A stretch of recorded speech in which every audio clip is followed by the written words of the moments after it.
Alô, confraria. Espero que todos estejam bem. Eu tô aqui na luta. Mais uma gravação aqui na noite de domingo, dia 26 do 11. Só a título de curiosidade, eu acabei. Não que eu lembrei disso, acredita? Mas é porque eu vi a pessoa que mora aqui comigo fazer essa recordação e eu lembrei. Hoje, a que se diz minha irmã tá ficando mais velha, mas eu me mantenho firme no contato zero, tá? Só deixar esse detalhe aqui. Existe uma coincidência entre eu e ela. Nós dois temos a data, assim, a data do dia, a mesma data. Eu sou do dia 26 de junho e ela é 26 de novembro. Nós nascemos tudo no dia 26.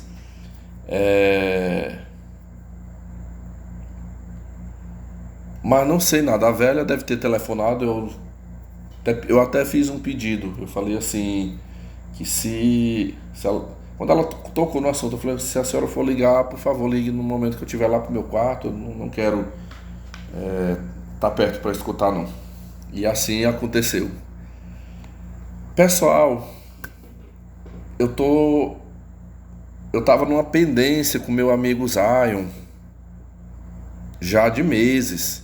Eu acho que foi ali em setembro, mais ou menos. De agosto para setembro, ele me mandou um relato.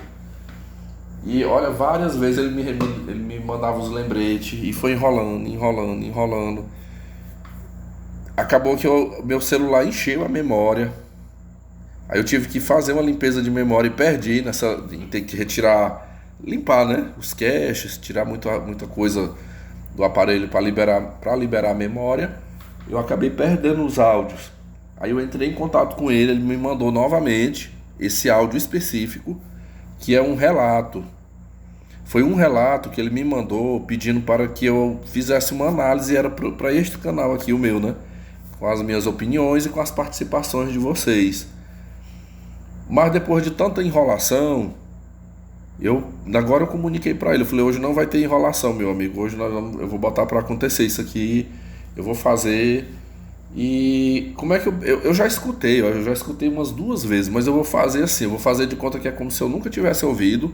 Vou saltar aqui, deixa o relato ir passando e eu vou fazendo aquele sistema, tipo assim, falou uma coisa aqui, me vê aquela inspiração, me vê algo a falar, eu pauso e comento. Não adianta eu deixar para o final porque eu esqueço, tá? Tem que ser ele na hora, lembrou, falou. Então vamos ouvir o relato aqui do nosso amigo. Eu considero ele um amigo e um colaborador deste canal.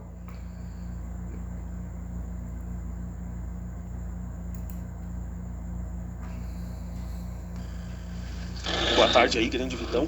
Um salve aí também. Ixi, pera aí, pessoal, tá muito acelerado aqui. Deixa eu botar no normal. Ué?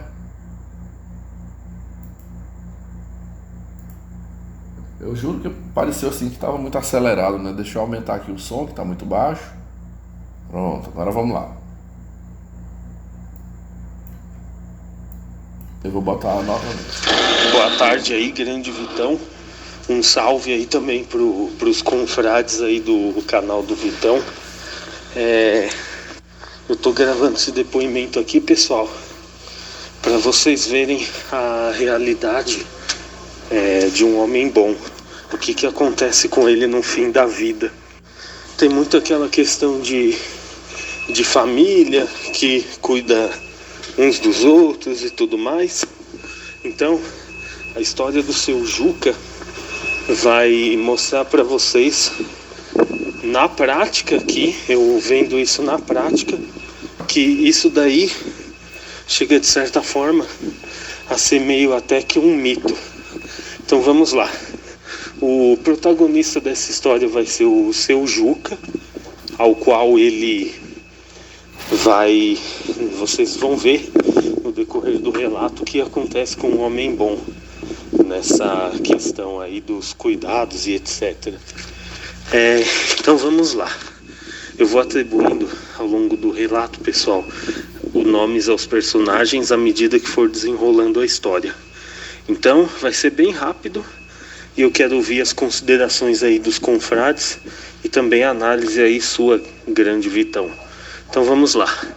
O seu Juca, pessoal, ele sempre foi conhecido no bairro dele como um socorrista, porque na época dele havia bem menos ambulâncias, ainda não era o sistema do SAMU que fazia o socorro.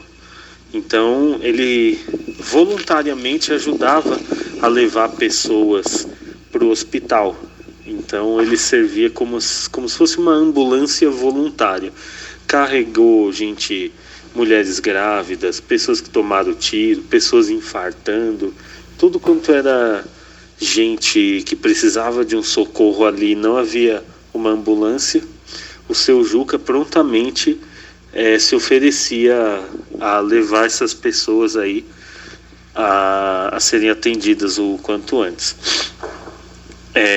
Ele, pessoal, ele é um cara assim muito brincalhão, muito simpático, tem um bom coração, trata muito bem a neta e os filhos.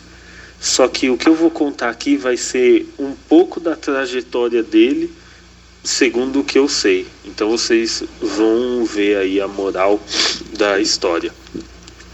Então, assim, o seu Juca, ele teve um casamento onde ele teve 5 filhos, que nós vamos falar sobre eles agora, né? Então ele teve a filha dele, a mais velha, que é a Raquel. Ele teve o Lucas, que era depois eu entro em detalhes, né? Eu vou falar somente de 2 filhos dele que são os principais aqui. Ele tem outros 3, mas eles não são tão relevantes assim para o relato. Então, vamos lá. Ele teve esses 5 filhos e depois que a ex-mulher dele morreu, ele voltou a se casar de novo com a senhora que ele está casado hoje, que eu vou chamar ela aqui de Conceição. Então hoje ele é casado com a dona Conceição, e o seu Juca e a Conceição tiveram um casamento aí muito bom. A dona Conceição, ela é uma mulher religiosa e sempre se apegou muito aos conceitos da Bíblia e tudo mais. Até hoje não se sabe se houve traição ou não, porque não sei se houve ou não, mas sei lá, né? Eu não vou entrar muito, não é tão essa ênfase que eu quero dar no relato aqui. Então o que acontece, pessoal? O seu Juca, ele casou de novo, houve muitas brigas entre os filhos com a atual esposa dele, porém a atual esposa dele contava histórias que era mais ou menos o seguinte. Ela falava que a filha dele, a Raquel, ela era muito de tirar vantagem do pai, só aparecia para pedir dinheiro e para pegar coisas emprestadas do pai, como ferramenta e tudo mais. A Raquel, pessoal, ela foi casada, quer dizer, ela é casada até hoje com um ex-chefe de tráfico. Então o cara começou lá como um Zé Droguinha, depois virou traficante, depois ele começou a tomar conta ali de uma pequena região de tráfico. E passou-se o tempo, o marido dela acabou saindo, comprou uma casa cara numa região nobre de São Paulo, que eu não vou falar qual que é, óbvio, e conseguiu, né, consolidar ali alguns negócios para conseguir viver bem sem precisar trabalhar. E tem o outro filho dele, que é um dos que eu vou tratar aqui. Esse filho dele eu vou chamar ele aqui de Henrique. Então o Henrique, o filho dele, é um cara que também ele era um ex-Zé Droguinha, né? Ex-Zé Droguinha, cachaceiro, que, vamos dizer assim, ele se converteu após conhecer a honradinha dele. Depois que ele casou, ele teve, acho que 2 filhos, 1 ou 2 filhos, e parou de se meter com drogas e álcool. É como diz o Davi, né? O cara, ele precisa casar para resolver um problema que, se ele tivesse um pouco mais de força de vontade, ele resolveria sozinho. Mas tudo bem, vamos pular essa parte aqui. Então, por que eu estou traçando o perfil desses dois filhos dele aqui? Porque esses dois filhos dele são os que são mais próximos e é os que têm mais relevância no relato. Então, beleza. Após o overview aqui da história do personagem, o seu Juca, ele, agora na idade avançada que ele tá, vira e mexe ele tá sendo hospitalizado, porque há suspeitas de que ele esteja com câncer no pâncreas. Ele tá com problemas também intestinais e tudo mais. Não pode comer, né? Não pode tomar muita água, senão vaza para os pulmões, aquela coisa toda. Então, ele tá praticamente uma vez por mês ali, passando uma semaninha no hospital. Vamos colocar essa média aí. E eu vejo, pessoal, várias vezes, toda vez que eu converso com a dona Conceição e com a filha da dona Conceição, né, que relata para mim que, vamos supor, a dona Conceição e o seu Juca, eles moram, por exemplo, eles moram numa região da Zona Sul. Aí a filha da dona Conceição, que eu vou chamar ela aqui de Ângela, tem que sair do extremo da Zona Leste para levar o seu Juca no hospital. E olha que nem é pai dela ainda, é padrasto. Então, o que acontece? Toda vez as próprias filhas, a filha dele, no caso a Raquel, ela já chegou assim, pessoal, de ter atitudes horrendas com o pai. A dona Conceição ligar para Raquel e falar: Raquel, seu pai está passando mal, me ajuda, vem aqui, me ajuda a acudi-lo, levá-lo para o hospital. Aí ela: não, ligue para a Ângela. Eu não posso, estou muito ocupada aqui, não posso largar minhas coisas, nem meu marido não. Ligue, fale para a Ângela vir levá-lo. Então, pessoal, e o tal do Henrique, ele de vez em quando cola lá, como dizemos, né? Só para bater um ponto ali, dizer que fez a presença, mas também não é aquela coisa assim. Então, algumas situações aqui que eu vou relatar aqui para vocês. Uma das vezes que ele foi hospitalizado, ele passou, acho que quase 12 ou 11 dias internado, alguma coisa assim.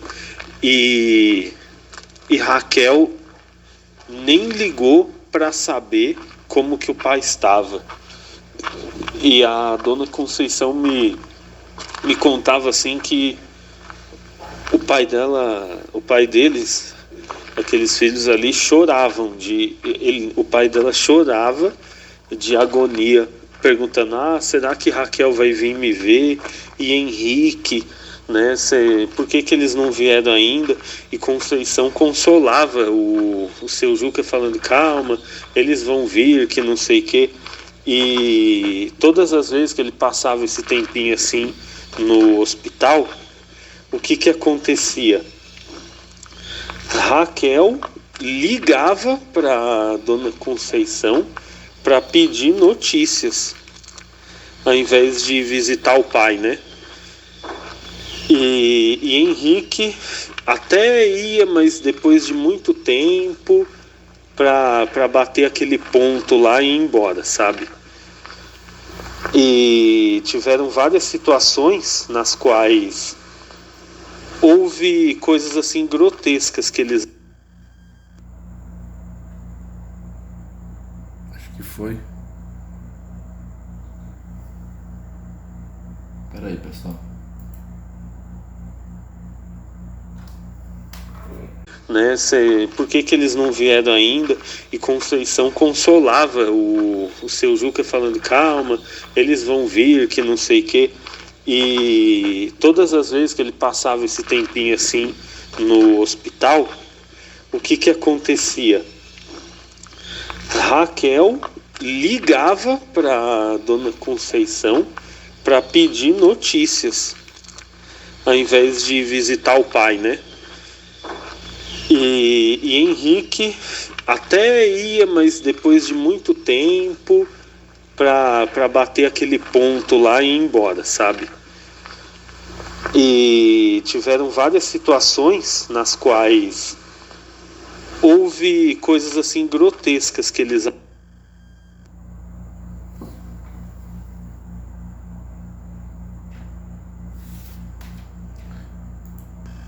Houve coisas assim grotescas que eles... Pessoal, tá dando um problema aqui, eu não sei. Quando chega nessa parte aí, tá travando aqui o áudio. A Dona Conceição, houve... Pessoal, eu acho que deu uma bugada aqui, sabe? Aí eu fiquei mexendo, eu já ia abrir, era o WhatsApp aqui pra ver se rodava o resto. Faltando 4 minutos pra terminar o áudio, deu essa travada aí, né? Eu tô tão envolvido aqui que eu acabei não interrompendo. Eu tô escutando atentamente aqui a história e vamos ver aí o final para que eu faça minhas considerações. Eu vou tentar botar aqui do... deixa eu ver. Vir, que não sei o que. E dirige, né, pessoal? Porque ele não tem tecia. Raquel, ao invés de visitar o pai, né?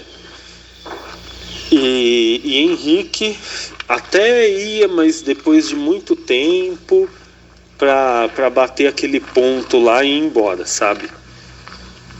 E tiveram várias situações nas quais houve coisas assim grotescas que eles aprontaram com o seu Juca, né? Então vou citar uma delas aqui. Seu Juca tava para... Ele tem um carro lá que ele não... Ele raramente dirige, né, pessoal? Porque ele não tem também condições de ficar dirigindo, né? Ele tem outros problemas de audição, a vista ruim. Então ele não pode dirigir muito. E o que aconteceu? Eles queriam convencer a Raquel, né? Convencer o pai a vender o carro e dar o dinheiro a eles. Então eles queriam manipular o pai, que já está numa idade ali de certa forma avançada, para poder surrupiar o dinheiro ali, né?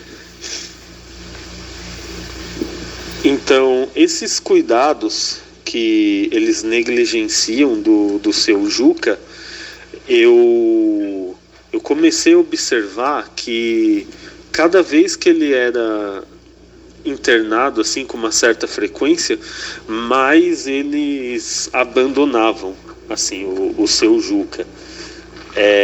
Tinha vezes que ele ficava internado que ninguém ia visitar, às vezes Raquel nem sequer ligava. Assim, um detalhe é que assim, seu Juca tem uma garagem muito grande.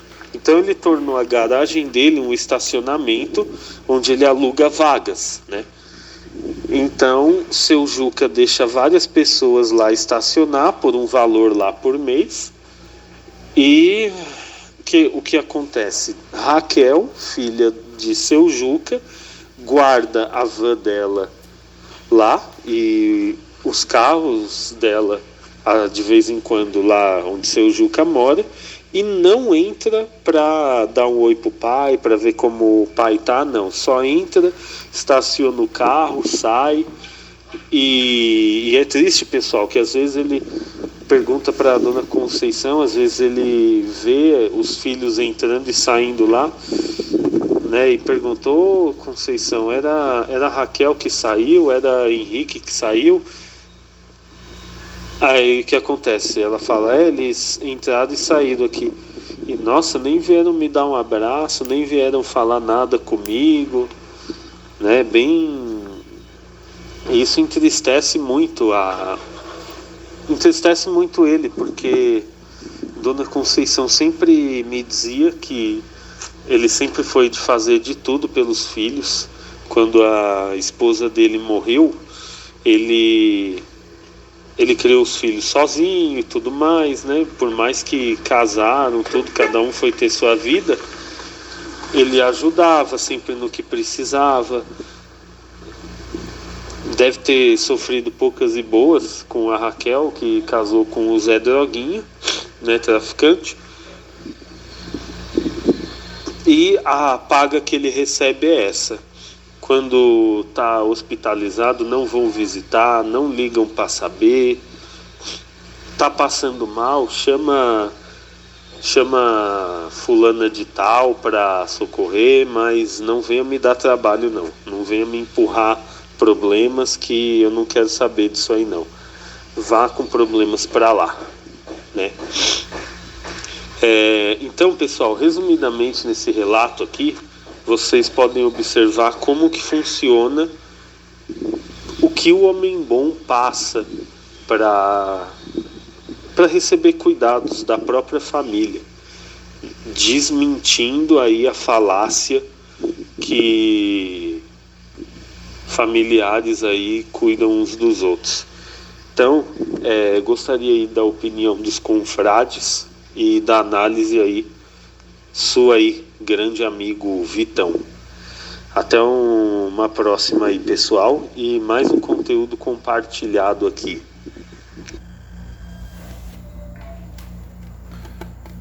Pessoal, é raro isso acontecer aqui, né? Sempre quando eu coloco um relato, eu tenho a tendência de, à medida do que vai sendo falado, eu vou pausando. Mas hoje eu fiquei bastante envolvido aqui, tentando concentrar na história. Vamos lá. Eu vou tentar fazer algumas considerações. Talvez a expectativa, eu não sei se a expectativa do Zion vai ser assim, muito a solidariedade, muito apoio a esse senhor. Em parte sim. Mas vamos.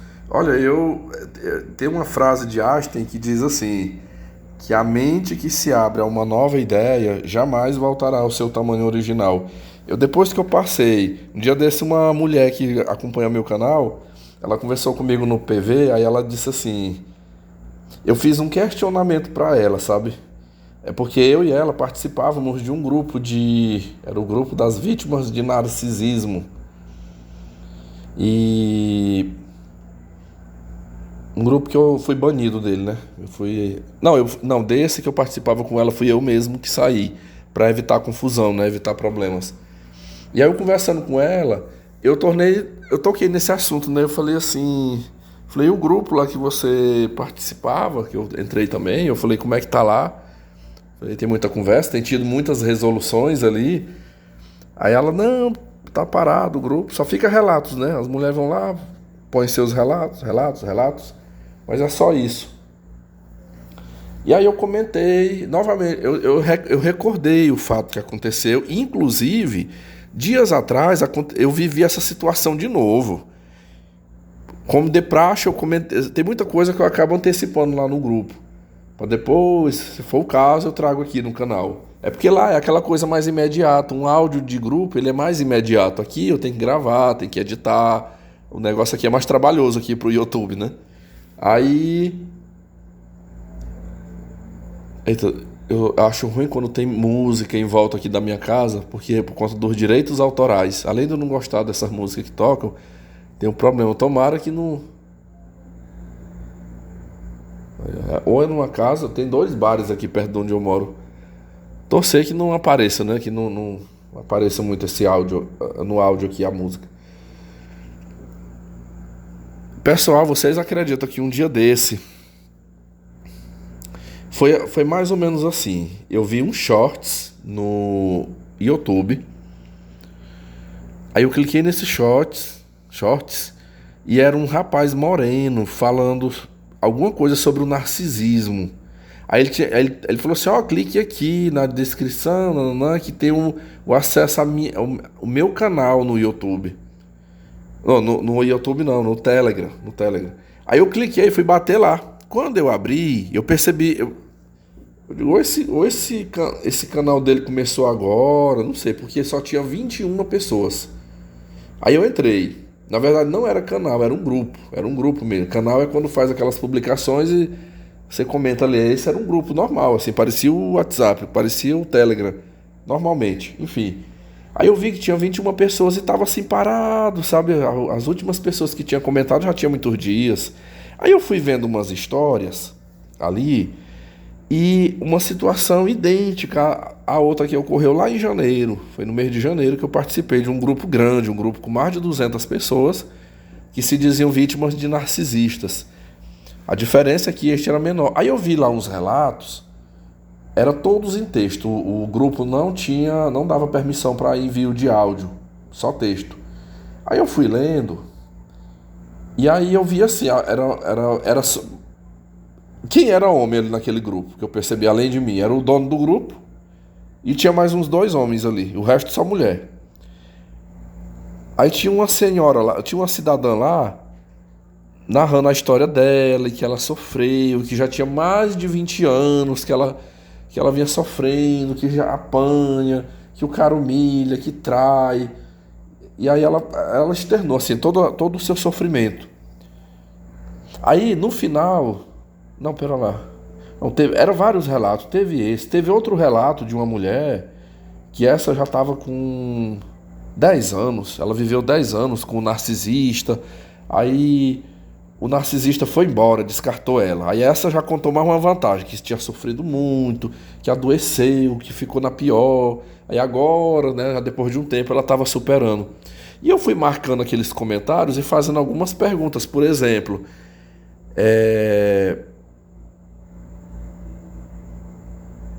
uma que falou que estava há mais de 20 anos, eu perguntei assim para ela. Eu falei, nesses 20 anos... Eu falei, a senhora, o que é que você já fez, assim, pra... Ó, eu sei que vocês vão achar, pessoal, eu tenho dia, eu um trem assim que eu não... Nem eu tenho explicação pra isso, tem dia que me dá uma amnésia, sabe? Me dá um branco, assim, que eu... Depois eu mesmo fico assim, meu Deus, mas por que eu entrei nisso? Juro pra vocês, tem hora assim que me dá um branco, que é uma coisa, depois do que ocorreu nesse episódio que eu irei narrar aqui, eu mesmo fiquei me perguntando, mas não era pra me ter feito isso aqui, eu já passei por isso aqui uma vez... Mas assim, é igual eu já falei, me bate um esquecimento e eu acabo, quando eu vejo, eu já tô lá dentro do grupo, já tô comentando, tô fazendo coisas que eu não deveria. Não é rotineiro isso, mas às vezes acontece. Vejam vocês, foi o quê? 11 meses atrás, isso que eu tô falando foi agora, já esse mês de novembro que isso aconteceu. Então, talvez umas 2 semanas atrás. E ali eu questionei aquilo ali, aí eu falei assim, já que o grupo é pra gente colocar os relatos, eu digo, eu vou colocar o meu relato, só que o meu não é sobre relacionamento, eu digo, o meu é trabalho, eu digo, porque essas pessoas estão em todos os lugares, elas estão em todo lugar, na família, é no trabalho, é relacionamento, é na igreja, né, quem frequenta, é no ciclo de amizade, qualquer lugar. Às vezes você sai hoje da sua casa para ir num órgão público ou para ir numa loja, chega lá, você topa com uma pessoa desse tipo, que vai estragar o teu dia. O que ela puder fazer para dificultar, para infernizar a sua vida, ela vai fazer. Então a gente tá cercado. Aí eu frisei, né? Eu digo, olha, eu tive problema de relacionamento, só que há muito tempo eu não tenho mais esse problema, porque eu abdiquei. Falei, então, mas eu ainda enfrento, eu enfrento os desafios no trabalho, porque sempre tem essas pessoas abusivas. Eu falei, só que diferente de uma grande maioria, eu busquei ajuda e eu reagi. Eu falei, eu já cheguei... Pessoal, foi resumido assim, porque em áudio é que eu consigo externar muito. Em texto tem que ser bem resumido, né? Aí eu falei que 3 mulheres eu tinha levado na justiça de ambiente de trabalho, chefias abusivas, né? Eu falei, olha, eu gravava as conversas, provas documentais, testemunhais, e até que chegou num ponto que eu contratei um advogado e entrei na justiça. Eu falei, não vou dizer que ganhei 100% das batalhas, mas várias situações aí eu colhi os frutos. Hoje eu sou uma pessoa que eu sou mais respeitado por onde eu trabalho. Muita gente já sabe da minha fama, que eu não adianta vir querer abusar de mim, porque vai ter resposta à altura. Aí eu falei, olha, pra gente vencer essas situações, a gente tem que buscar ajuda, tem que buscar o conhecimento, buscar ajuda, se fortalecer e reagir, tem que reagir. Eu falei, ninguém respeita a pessoa que que ela é o tempo todo vítima, nunca sai do posto de vítima. Então assim, tem que lutar, tem que enfrentar as batalhas, tem que enfrentar esses abusadores, e lutar com as armas que tem, se for preciso levar na justiça, leve. Aí eu até frisei, eu falei, vocês são mulheres aqui, eu falei, vocês têm um aparato para acionar, delegacia da mulher, eu citei, foi delegacia, as leis, né, Lei Maria da Penha, pessoal, pensando que eu tava, como diz o outro, que eu tava abafando ali no grupo, né, que eu tava falando a língua delas ali, e de repente, agora eu lembrei o nome da criatura lá, olha, não adianta nem eu procurar, porque é tantos dias e nem me interessa, mas era um tal de Max, o dono ele era o dono do grupo. E também neste grupo, ele pensa assim, os mesmos vídeos que ele botava lá que ele põe no YouTube, ele botava lá, ó, tipo assim, olha, tá aqui, ó, mais um vídeo que eu botei no YouTube, assista aqui, confira aqui também. E aí ele botava, eu vi que tanto é que eu fiquei vendo os vídeos dele, nas poucas horas que ali eu estive naquele grupo, mais no grupo do que no YouTube, tanto que eu não consigo saber aqui, eu não lembro. Só lembro o nome dele, mas o nome do canal eu não lembro, porque eu só vi um vídeo e já pulei pro Telegram, né? Mas eu lembro que era Max. Aí quando eu fui mandando, porque assim, foi umas 4 mensagens, eu escrevi um textão, mandava, ia escrevendo outro, mandava. Quando eu olhei, eu vi assim, Max está digitando. E ficou, meus amigos, Max está digitando, e digitando, e digitando. Aí, quando eu mandei, acho que foi a 4ª mensagem, a 4ª e última mensagem, que foi exatamente esse fechamento. Que eu falei assim, eu falei, olha, se não reagir, se não lutar, não tem vitória. A gente tem que se fortalecer e tal. Eu falei, pessoal, e eu espero, né, queria ler o que ele estava escrevendo lá. Quando eu olhei, apareceu assim, o administrador baniu você deste grupo. Você não tem mais acesso a esse chat. O cara me baniu do grupo. Não houve qualquer interação, não deu tempo nem as mulheres que estavam no grupo argumentar alguma coisa comigo, não. Então eu tirei, pelo menos a tela assim que apareceu o nome que eu estava banido, eu printei e botei no grupo fechado que eu tenho aqui. Eu falei, pessoal, eu fui conversar aqui num grupo uma história aqui de narcisismo. Aí eu dei o resumo, né, do que eu tinha colocado. Eu digo, o administrador na mesma hora me excluiu. Aí os confrades lá disseram assim, Vitor, tu pode ter certeza que isso aí elas viram, as mulheres viram. Eu falo que viram porque à medida do que eu estava escrevendo, aparecia assim, 5 online, 7 online, ou seja, eu estava lendo. Elas não chegaram a comentar, eu só vi o dono do grupo lá digitando. Ele falou, tu pode ter certeza que elas viram as tuas mensagens. E aí é o seguinte, se tu tivesse escrevendo um texto, mas falando de homem, se fosse que você processou um homem, que tu denunciou um cara que estava abusando de uma mulher, uma coisa, elas iam bater palmas, elas iam te parabenizar, mas tu foi no grupo cheio de mulher dizer que tu processou 3 mulheres, 3 chefes suas. Ela disse, elas não estão ali para querer saber nem de realmente combater o narcisista e muito menos aceitar que você lutou contra 3 mulheres.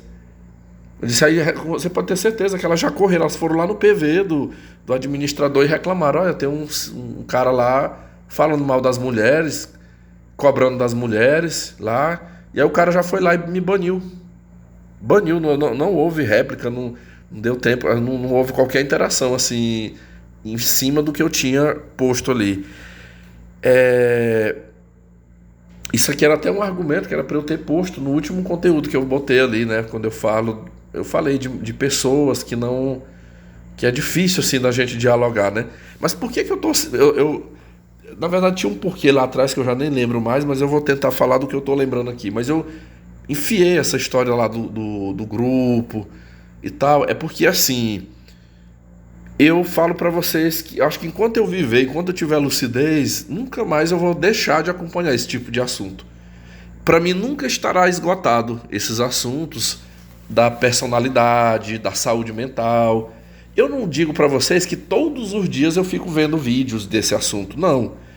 Mas é assim, à medida do que o YouTube me sugere, vai aparecendo uma coisa aqui, outra ali, e o tema, o título é interessante, eu assisto. Eu agora mesmo eu tô vendo quase. Tinha muitos dias que eu não assistia, mas agora eu tô maratonando, entre aspas, o canal do Análises Psicossomática, de um terapeuta muito bom. Sempre, cada terapeuta que abre um conteúdo no YouTube, ele tem alguma coisa, um aprendizado novo pra gente. Nunca, o conhecimento nunca se esgota.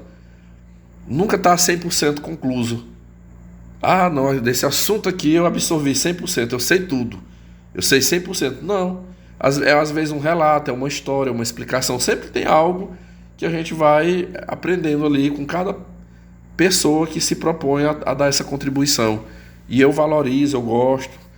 Como eu lhes disse, eu não vejo muito, primeiro por o tempo, para não saturar. Enfim, mas dependendo das temáticas que vão sendo propostas ali, eu gosto de ver.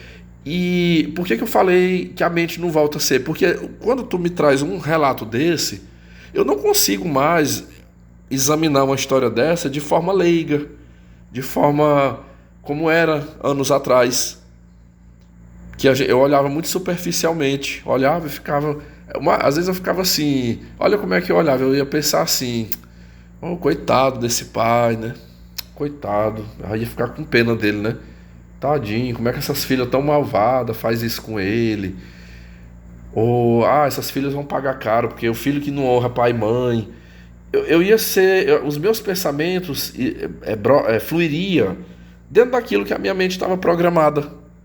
O pensamento religioso, o senso comum, como é que a maioria das pessoas vê, é a forma que eu também iria ver.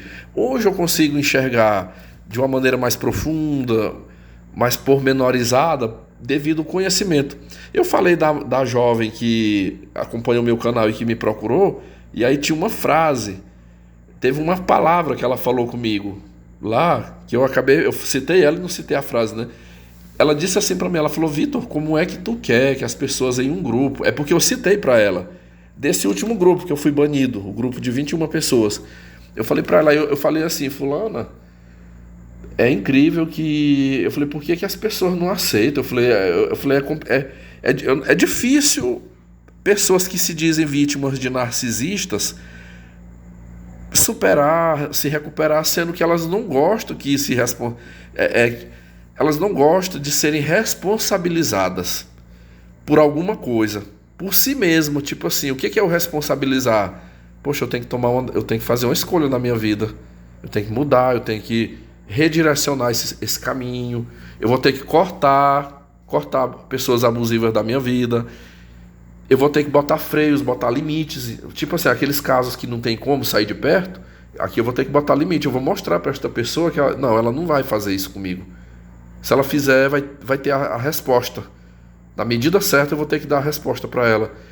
Eu falei, sempre que se fala, olha, faz assim, eu acho que você precisa reagir dessa maneira, tome esta providência, tome esta atitude aqui, aí acha ruim. Aí zanga, remove do grupo.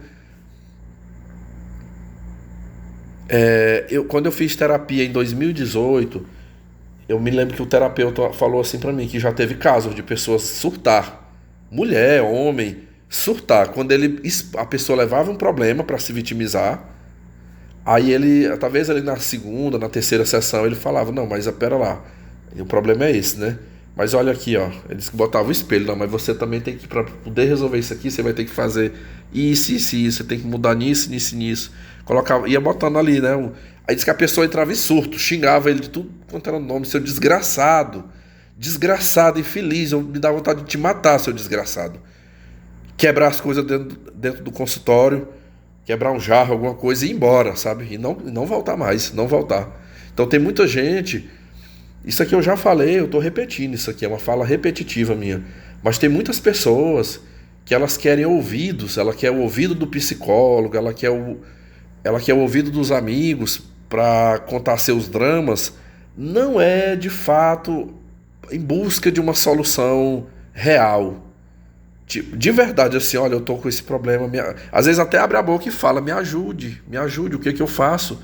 Aí quando você fala, olha, você aponta o que que essa pessoa tá falhando, o que que ela não tá sabendo conduzir direito, porque quem tá de fora às vezes visualiza melhor. E principalmente se tiver um conhecimento, se já tem um conhecimento. E aí não aceita, fica com ódio, com raiva. Aí ela disse, repetindo, né? Essa jovem disse assim pra mim. Ela falou, Vitor, como é que você quer que essas pessoas tenham uma reação parecida com a sua, sendo que você já está terapeutizado?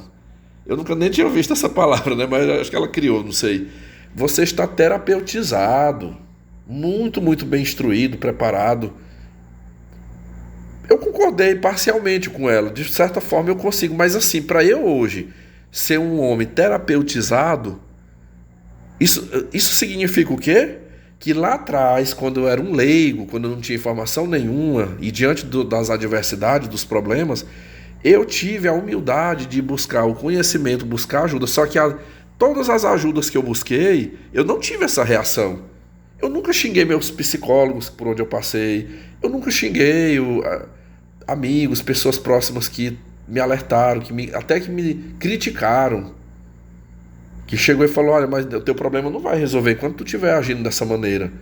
Você precisa mudar, você precisa ter uma outra postura, tem que reagir, tudo isso. O que eu falo, quando eu falo nestes grupos, é fruto do que eu aprendi. E às vezes, o que acontecia no meu caso? Muitas vezes eu dizia assim, ei, fulano, não sei se eu vou dar conta, né? Você está correto, eu concordo. Mas até eu dar conta, eu vou ter que me preparar para eu poder fazer isso aí. Não, mas eu vou me moldar, eu vou trabalhar isso, eu vou fazer a terapia.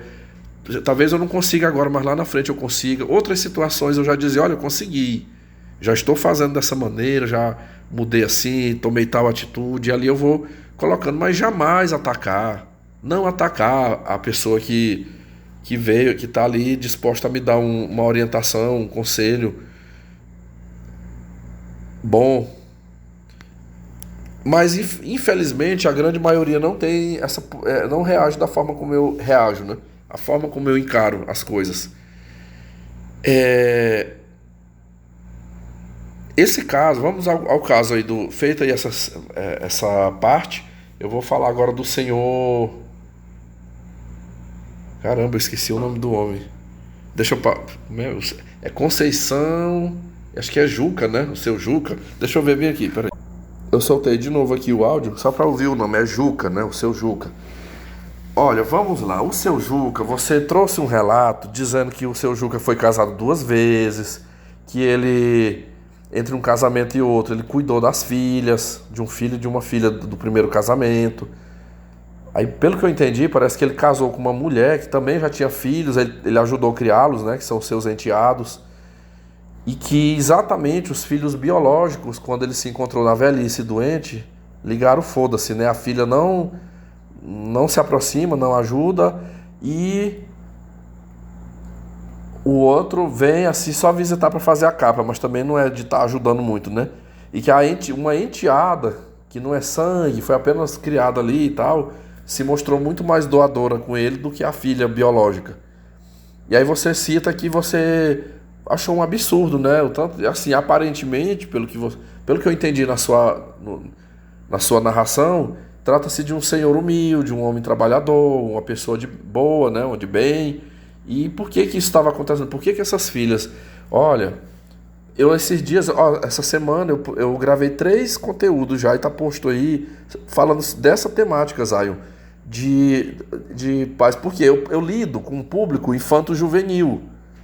Eu lido com o público infanto-juvenil, então já lutei muito com adolescentes também, é a minha jornada de trabalho, e eu vejo as posturas dos pais.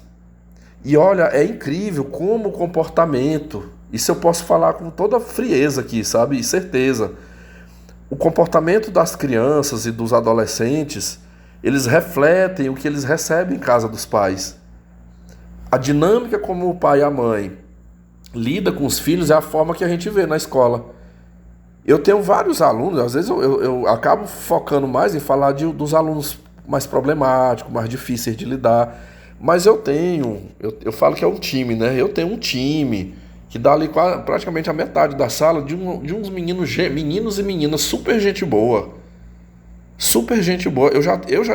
Esse ano eu falo que tá meio a meio, mas eu já tive turmas que, por exemplo, se era 25 alunos na sala, 20 eram uns meninos maravilhosos. E aí eu tinha 5 que eram 5 pestes, 5 demônios dentro da sala. E assim, não adianta eu esperar que criança ou até o adolescente vai ser santinhos todos ali. Não, eles estão numa fase de muita energia.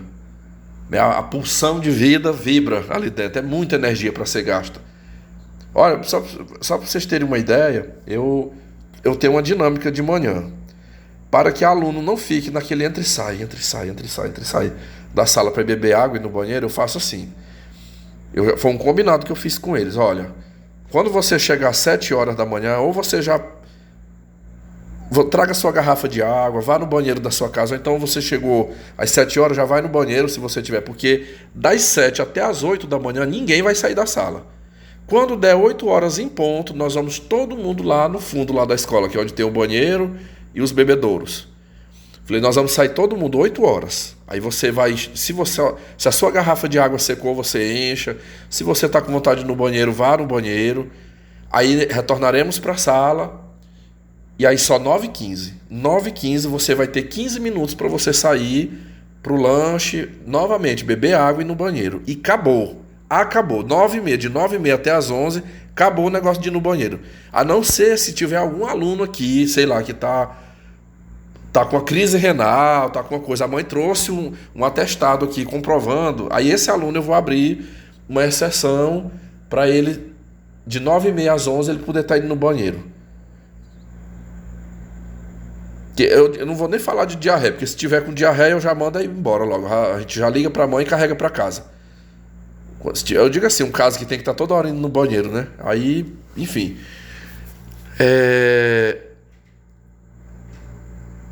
O que acontece? Quando dá 8 horas que eu falo, bora, todos, ir lá beber água e ir no banheiro. Meus amigos, esses meninos quando saem da sala, meu Deus do céu, assim, parece... Vocês já viram aquela boiada? As boiadas assim, quando você abre a porteira do curral, que sai desesperado, correndo? Daquele jeito, sabe? Sai arrastando, pulando por cima das mesas, tem vezes que se machuca. Eu já teve dia assim, de quando eu olhar assim... Um cai pro chão, começa a ser pisoteado por os outros. E aquela gritaria. Eu tenho um armário dentro da sala, eles batem o armário, grita, aqueles gritos, chega dói no meu ouvido, sabe? Sai correndo na área do pavilhão, né? É um pavilhão, e sai correndo, aquele desespero, sabe? Um dia desse estava uma mulher limpando, ela tava varrendo lá o pátio da escola, aí ela disse assim, ela falou, ei professor, mas é muita energia, né? É muita energia.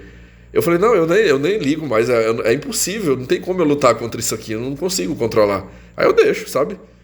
Às vezes eu falo, cuidado para não se machucar, mas eu deixo. Uma vez uma pessoa me falou assim, que talvez é o momento que eles têm para extravasar suas energias, é o momento que eles têm para ser criança ali, para brincar, porque às vezes a vida em casa é outra, né? É completamente diferente, não tem muito esse espaço para fazer isso. Mas assim, eu tô falando, isso aqui é normal de acontecer. Todas as turmas têm essa situação, esse gasto de energia. Leve uma meninada para uma quadra esportiva da escola. Você tá lá, um quarteirão. Olha, vocês terem uma ideia, eu fui esses dias, tá tendo um circo aqui na cidade. Foi sexta-feira, a escola liberou 15h30, nós saímos para ir no circo. Olha, a casa da minha amiga Júlia, de onde estava tendo o circo, tá num quarteirão. Aí passava um quarteirão no outro, que fica a casa da minha amiga Júlia. E aí, quando eu saí do circo, já às 17 horas, eu passei na casa dela, dei uma encostada. Aí eu falei, eu não entendi o que era, mas daqui da minha casa eu estava escutando os gritos, e era grito de crianças. Vejam vocês a distância que ela estava. E de lá da casa dela ela pôde ouvir os gritos das crianças, aquela euforia, né, por estarem dentro do circo. Assim é dentro da escola, é muita energia, sabe? Mas embora tendo essa energia, quando esses filhos são bem orientados em casa, tudo tem um controle. Na hora de extravasar suas energias, tem aquele momento que eles extravasam, mas na hora de aqui eu vou sentar para fazer o que eu tenho que fazer a minha tarefa, me comportar, ficar quieto e respeitar quem está à minha volta, eles conseguem fazer. Eles conseguem, e esse mérito é dos pais. Assim como eu falo que menino ruim, menino terrível, insuportável, a culpa é da mãe, o menino bom, o menino de bom comportamento na escola, de boa índole, a culpa é da mãe, é do pai que cria. Quando eu sempre nas reuniões eu valorizo isso. Eu elogio, eu parabenizo. Às vezes eu vou falar com cada um ali separado, tem que dar um feedback, né? Eu falo, meus parabéns para você, viu? A senhora tá de parabéns, isso é mérito seu. Isso é mérito seu, que a senhora ou o senhor tá sabendo educar bem seu filho. Você orienta bem ele, porque aqui é um excelente aluno. Muito dedicado. Parabéns, eu só tenho a enaltecer. Só um momento, pessoal. Onde que eu quero chegar com esta fala, meus amigos? O seu Juca... Zóio, eu tô até meio sem jeito aqui. Eu não sei se tu vai gostar ou não do que eu vou falar, mas tô sendo a minha sincera opinião aqui. Mas o seu Juca... Se essas filhas dele tá agindo dessa maneira, cara, tu pode ter certeza que ele tem uma parcela de culpa nisso aí lá atrás. É porque nós somos mais jovens, a gente não tem acesso ao passado. Não tem como eu vou entrar no túnel do tempo e voltar lá no passado. Eu te digo com certeza que se houvesse essa possibilidade, bora voltar lá no passado. Vamos entrar no túnel do tempo e vamos ver aqui a trajetória. Como é que era lá atrás? Como é que era ele com essas filhas? O que acontecia? Como é que era a dinâmica? Aí a gente entenderia, tá explicado por que essa Raquel é desse jeito. Por que esse outro é desse jeito? Olha, tanto o transtorno de personalidade narcisista quanto o transtorno de personalidade dependente, todos eles são tóxicos. Todos. Tóxico para si e tóxico para os outros. Eu pensei aqui, não posso dizer com absoluta certeza, mas como você falou bem deste senhor, possivelmente ele foi uma pessoa que desenvolveu transtorno de personalidade dependente. Talvez era aquele pai, quando a filha era menina ainda, era aquele pai que não sabia dizer não, era tipo o pai da menina Esther, que eu contei recente aqui no canal. Às vezes era aquele pai que não impunha moral, não dizia não dava ordem. Pera lá, que você vai me obedecer, sua moleca. Não, eu conheço, pessoal, eu já vi homem, pai, desse jeito. Olha, aquela minha amiga Mariana, já falei muito dela aqui no canal. Uma vez eu conversando com ela sempre falava assim pra mim, ela falava, Vitor, ela teve um casal de filhos. Aqui eu tô falando dos 17 anos que ela esteve casada e morando com o primeiro marido dela, né? E teve 2 filhos. Ela contando que toda a vida o marido dela era um frouxo. Um frouxo com os meninos dentro de casa. Eu me lembro que ainda antes dela se separar dele, ela pegou ela passou mais de ano trabalhando de contrato, nós já estávamos formados, e ela conseguiu um contrato, ela trabalhou uns meses aqui mesmo na cidade, depois ela conseguiu outro contrato e foi dar aula em outras cidades, num sistema de módulo, até que ela passou num concurso, né? Até ela passar no concurso e se estabeleceu num só lugar. Mas ela ficava naquela coisa dos contratos, né? Onde ela conseguia se encaixar, ela ia trabalhar. Então, às vezes, ela passava períodos longe de casa e ficava só o pai em casa aqui. O ex-marido dela, taxista, e quando ela... Já nessa fase ali, quando ela começou a trabalhar e depois separou, a menina estava ali entre os 13 e os 14 anos, e o menino, o caçula, de 6 para 7 anos. E aí ela contando que às vezes o marido ligava para ela para reclamar que ele não estava dando conta de controlar os meninos dentro de casa, que os meninos brigavam, os meninos não obedeciam a ele. Essa menina com 13 anos acabou engravidando, nessa coisa da mãe ficar muito tempo fora de casa. E aí olha, depois separada, ela saiu de casa, foi morar com outro homem e continuou essa coisa. O ex-marido ligava, Mariana, eu não estou dando conta, a minha filha está dando trabalho, está me respondendo aqui, não me obedece, fazendo isso. Aí ela disse que pegava, passa aí o telefone para ela. Olha, sua moleca, hoje na hora que terminar o expediente eu vou pegar um ônibus, eu já vou levar um cinto aqui dentro da minha bolsa, tu vai me pagar quando eu chegar aí. Que negócio é esse de você não estar respeitando seu pai? E aí, só que assim, ela acredita ou não, pessoal, a Mariana morando numa cidade a quase 300 quilômetros daqui, ela tinha que ficar controlando os filhos por telefone, tinha que vir de vez em quando, porque o marido dela não dava conta. Aí ela falou, olha, o meu esposo era um cara bom demais, demais, sabe? Me ajudava em tudo, trabalhador, honesto, carinhoso, sabe? E assim, a bondade dele era tão grande que ele não conseguia, ele não brigava com os filhos, ele não batia, ele não botava de castigo, não fazia nada. Se não for, ela disse, olha, esses meninos só não ficou perdido porque eu tomei as rédeas, eu fui dura com eles. Se ficasse só na mão do meu ex-marido, tinha desembestado todos os dois, não tinha, assim. Aqui o foco não é falar da Mariana, né? Não tô citando mais em relação ao pai. Claro que ela teve os erros, as falhas dela também, mas nesse aspecto eu defendo a minha amiga. Eu acho que ela foi mais correta do que esse marido, porque ela tinha pulso firme com os meninos. Quando eu fazia graduação com ela eu nem imaginava ela largar do marido. Eu era de dentro da casa dela, ia muito estudar e eu percebia. Sempre à noite eu ia para lá estudar. No curso era tarde, à noite eu ia para lá para a gente resolver os cálculos, fazer os trabalhos, né, do curso. E muitas vezes eu estava lá e eu percebia que era ela que tinha um pulso firme com os filhos dentro de casa. Ele não. Ele era um bundão dentro de casa, não falava, não ralhava, deixava os meninos à vontade. Então, isso aí, eu já fiz um estudo sobre isso aí. Isso é muito típico da pessoa com transtorno de personalidade dependente. A pessoa de baixa autoestima, pessoa fragilizada, medrosa, insegura, ela tem essas características. Ela não bota limite nos outros. Ela não sabe dizer não. Ela é abusada e não reage. Ela deixa, como diz o outro, né? Ela deixa os outros fazer dela gato e sapato. Aí eu lhe pergunto, você que está me ouvindo, isso é ser bom? Uma pessoa com esse perfil, ela é boa? Um exemplo, o caso recente que eu narrei aqui, está na sequência dos nossos vídeos aqui, a mãe da Esté. Você acha que a mãe da Esté, com essa postura submissa demais, né, boazinha demais, omissa com a filha, isso é ser bom? Isso é ser uma pessoa boa, uma mãe boa? O ex-marido da Mariana, que não tinha pulso firme com os próprios filhos, nesse aspecto ele se torna uma pessoa boa por ser... Não, isso aí não é ser bom.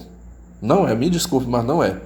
Eu reconheci, eu vivi uma grande fase da minha vida que eu fui esta pessoa. Medroso, engolia seco os abusos dos outros, não sabia reagir, não dizia não, queria agradar todo mundo. E aí isso além de fazer mal para mim, eu percebia que eu acabava também... pense assim, no convívio com as pessoas, de repente eu poderia não estar sendo justo com as outras pessoas, cometer atos que não seriam justos. Eu deduzo, isso aqui é uma dedução, tá? Eu deduzo que esse senhor Juca, possivelmente ele tenha sido esse pai. Às vezes ele não foi aquele pai narcisista, que humilhava, que xingava a filha, violento dentro de casa. Não, às vezes ele foi aquele pai muito assim, molão. Ele achava que ser bom com a filha e com o filho era fazer todos os gostos, não dizer não, deixar à vontade, não brigar, não corrigir. Aí, meu amigo, resulta nisso aí também. Resulta nisso aí. E, olha, um pai e uma mãe narcisista que abusa dos seus filhos, aqui não é uma opinião minha, é uma opinião baseada nos estudos que eu fiz, nas pesquisas que eu fiz. De acordo com os terapeutas, você tem duas situações que podem decorrer, pode gerar, né? Ou esses filhos irão ser também narcisistas, ou eles serão dependentes, personalidade dependente, que foi a que eu descrevi aqui. Já quando você tem um pai ou uma mãe com transtorno de personalidade dependente, que é o que eu descrevi já aqui, é praticamente 100% a probabilidade desse filho ser narcisista. Porque o dependente, aí ele vai ter os filhos, mas ele não vai querer corrigir. Ele não vai botar freio nenhum nesses meninos, vai deixar à vontade. Sempre o filho é que tá certo e os outros lá de fora tá errado. Não quer... se deixa ser manipulado por esse filho, ele vai se tornar o que? Um narcisista. Porque o que você descreveu aqui dessa Raquel e do outro lá que eu esqueci o nome, né? Que são os dois filhos biológicos, ficou muito claro para mim que são dois narcisistas. Uma já é escancarada, né? Uma já é uma narcisista exposta mesmo ali. Que ela não tem nenhum receio de mostrar o que ela é. Tipo a minha irmã, tipo a Malvina. A Malvina, hoje ela escancara mesmo. Ela não esconde de ninguém o que ela é. Ela tenta mesclar. Ela vai oscilando ali, né? Já teve tempo que ela foi mais dissimulada. Já o outro me parece que é mais oculto. O outro já fica assim, já é mais discreto, assim, é o tal do é o chamado narcisismo oculto, mas é narcisista. Porque é egoísta, é frio, mas eu lhe digo, ele tem o seu Juca, ele tem uma parcela de culpa nisso aí. Eu não sou pai, não tive filhos e nem terei. Aliás, até tive. Onde vocês viram meu filho aqui, eu tenho um filho adotivo, é o Nino. O Nino é meu eu tenho ele como se fosse, pra mim é como se fosse um filho, porque eu cuido dele, né? Eu cuido dele, quando adoece eu tenho que gastar no veterinário, eu tenho um gasto mensal com comida para ele, leite, ração, enfim. Então é um filhotinho que eu crio aqui, mas ele me dá menos despesa do que uma criança, né? Se fosse um filho mesmo. Mas muitas vezes eu já escutei de pessoas que dizem assim: você não tem moral para falar nem de casamento e nem de filho, porque você não casou e nem teve filho. Não, mas eu me sinto. Talvez eu tenha mais propriedade com os meus estudos a respeito do assunto do que muita gente que tem filho aí, que são verdadeiras pessoas sem noção. Sem noção. Cria aí de qualquer jeito, né? Pelo menos eu busco a informação. Pessoal, eu precisei fazer uma interrupção aqui, tá? Mas já desocupei.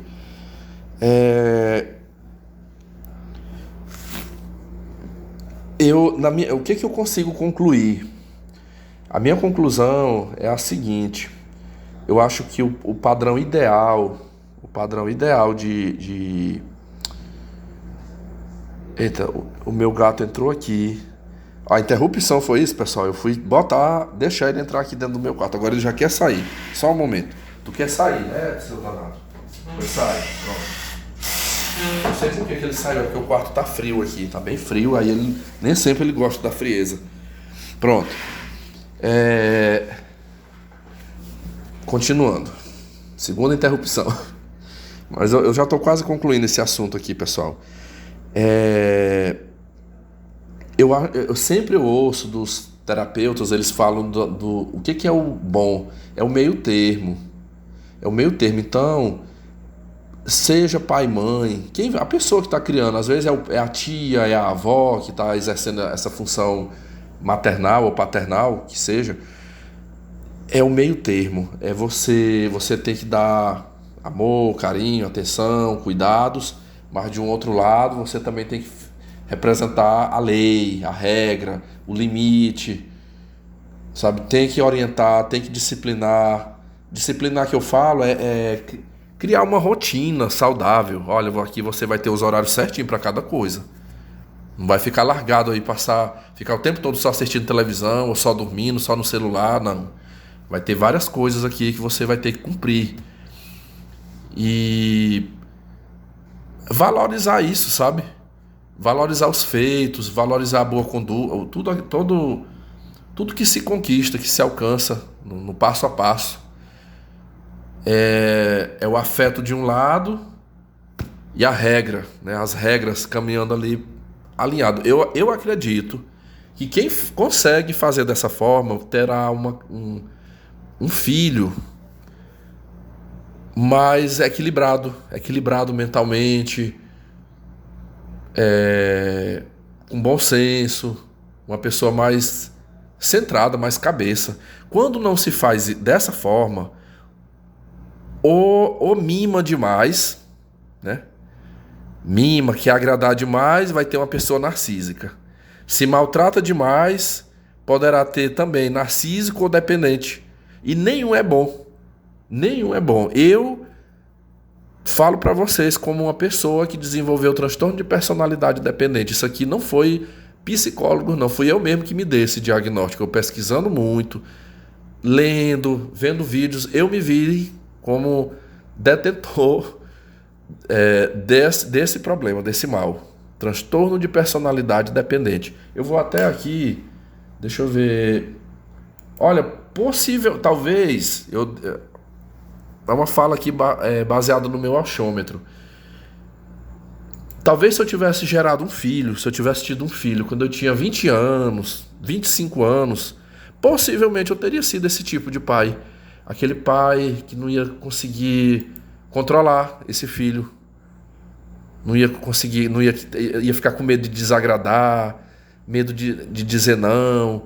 Ah, mas se eu ralhar com esse menino hoje aqui, sei lá, de repente, será que eu estou sendo injusto? Será que eu estou fazendo o correto? Será que eu peguei pesado demais?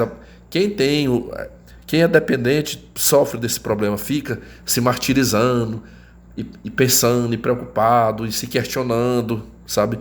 Às vezes eu fiz o correto, eu tomei uma atitude correta, mas depois fica remoendo aquilo. Mas será se era assim mesmo que eu deveria ter feito? Será se eu peguei pesado? Aí já bate aquele sentimento de culpa.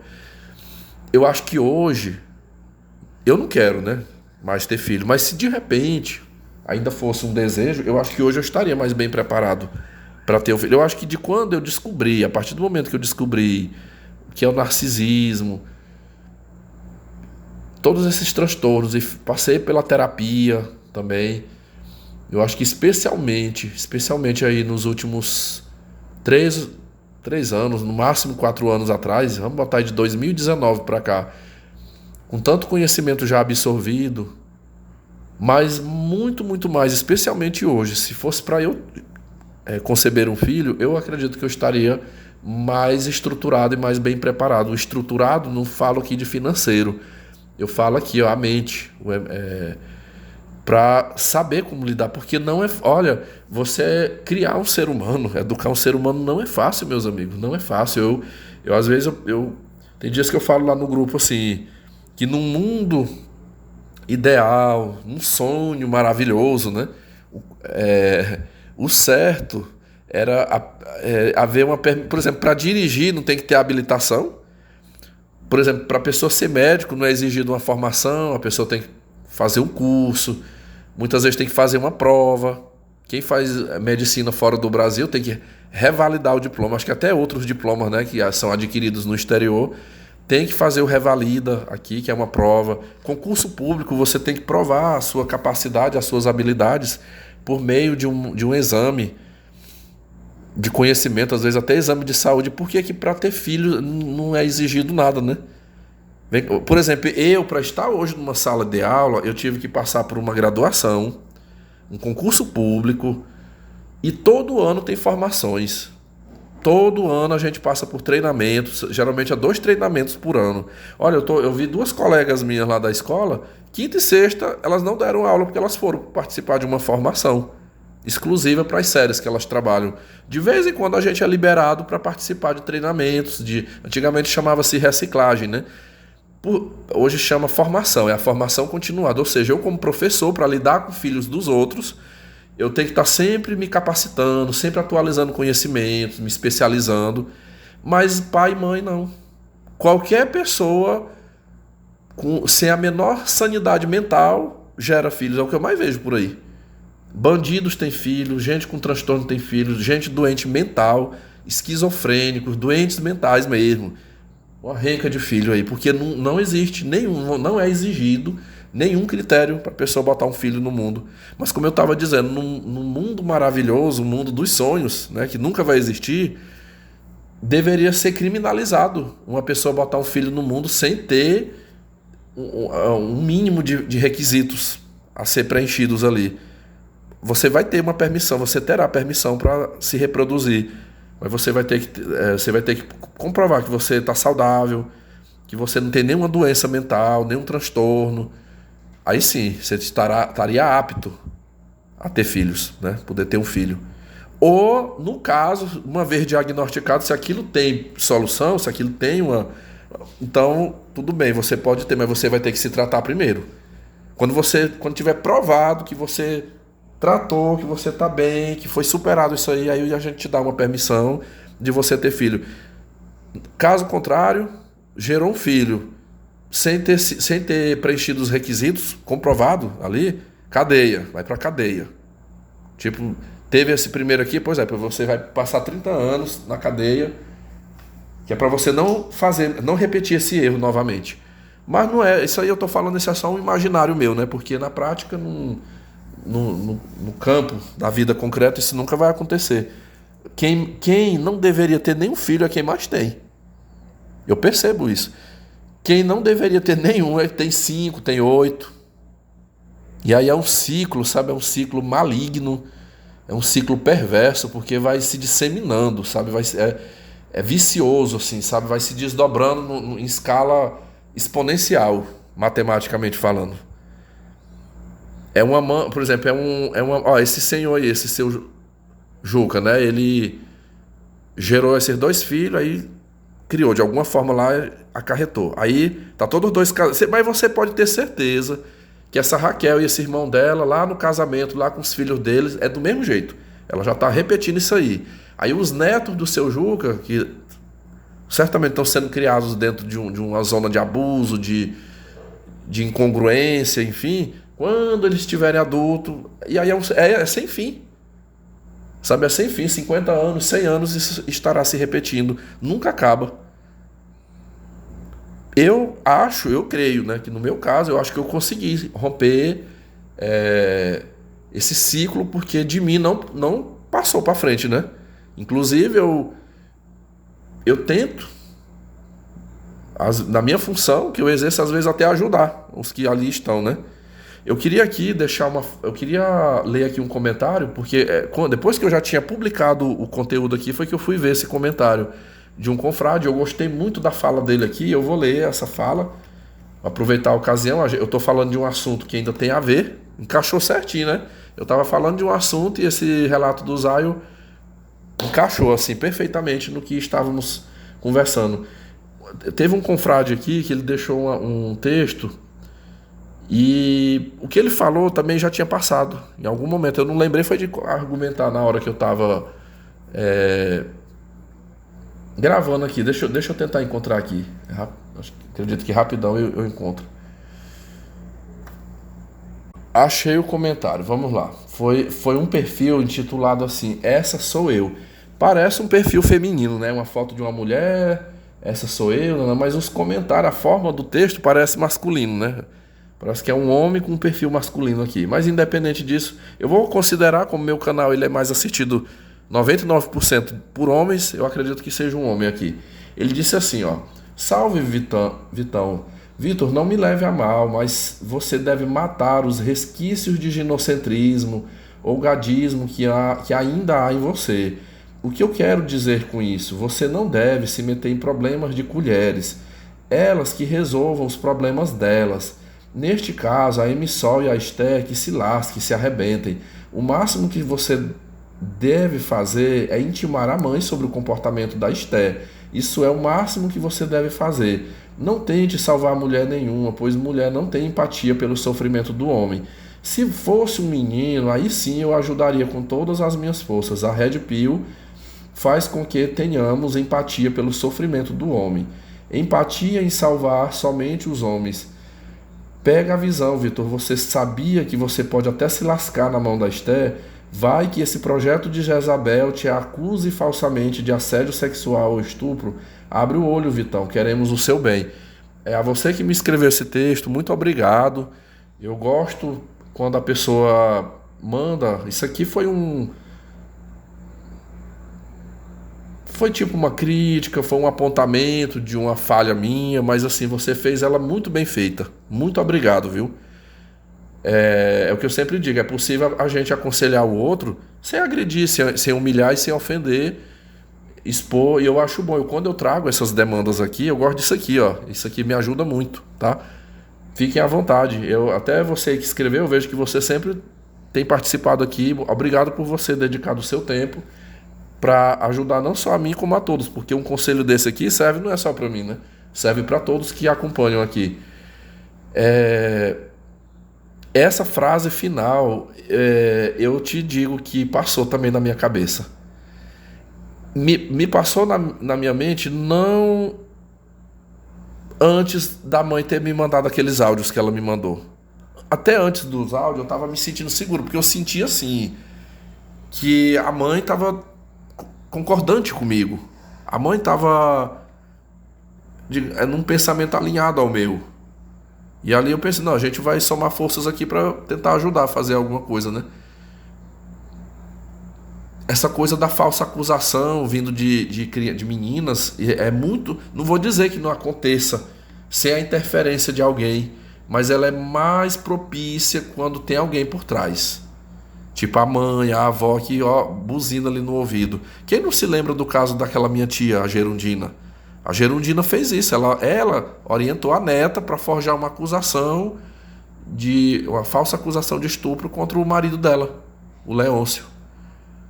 Eu já vi várias histórias na internet de mães que induziram suas filhas, ainda criança, a acusar o pai, acusar um padrasto, acusar algum homem ali da família.